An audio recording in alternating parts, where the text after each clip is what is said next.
Aperture. Well, it was in 2007 that Martin came to Beijing, and we went to the flea market, the local flea market there, and we started to collect a couple of books that we thought, oh, that's interesting.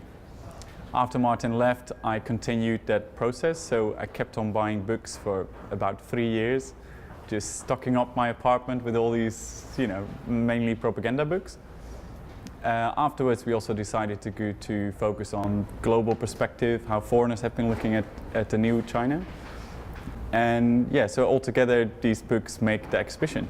The books were never really, researched, not by foreign scholars, but also not by Chinese. So this was a huge motivation for us. In fact, it's the quality of it. I mean, the quality of printing, photography, editing, design has been very, very high level. So within the genre of propaganda, this is just very outstanding material. And we, Martin and I, when we go to the market, we just find these copies and think, what? Yeah, we should have this, we should have this. And every time we found a new book, it's just a true discovery. It's very nice to learn from the kind of quality techniques that they had at the time. That is something that just gets lost nowadays in digital printing, which is a bit of a pity if you see how well that's been done. It's very interesting for me to see that in the 1920s it was this glamorous, mysterious country, which is something I just never really imagined before that could be the case, that people could see China as a glamorous country.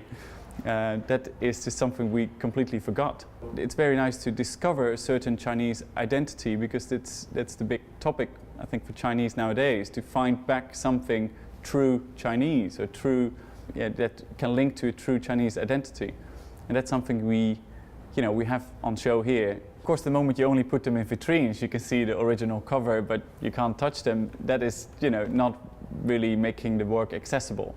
So the moment we make a show, we decided to go for multiple options of, making sure that the viewer is able to see the inside of the books.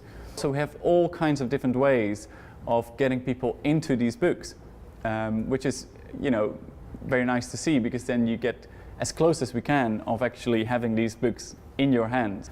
Now, what we did for the book, Chinese Photobook from the 1900s to the present, is that we asked about 4 or 5 writers to help us to get context of the book. So we asked them, who was the publisher of this, what was the time, context of it, who were the photographers, what was their background. Every single book has about 200 to 300 words of text to have a certain understanding of how the book came about and why we think it's important to make this part of this history of the Chinese photobook. Nowadays, in contemporary photobook publishing, it's of course as well for Chinese photographers to express their own opinion about certain projects. If it's in the coal mines or it's in a Yellow River project, they give us the ability to get their stories.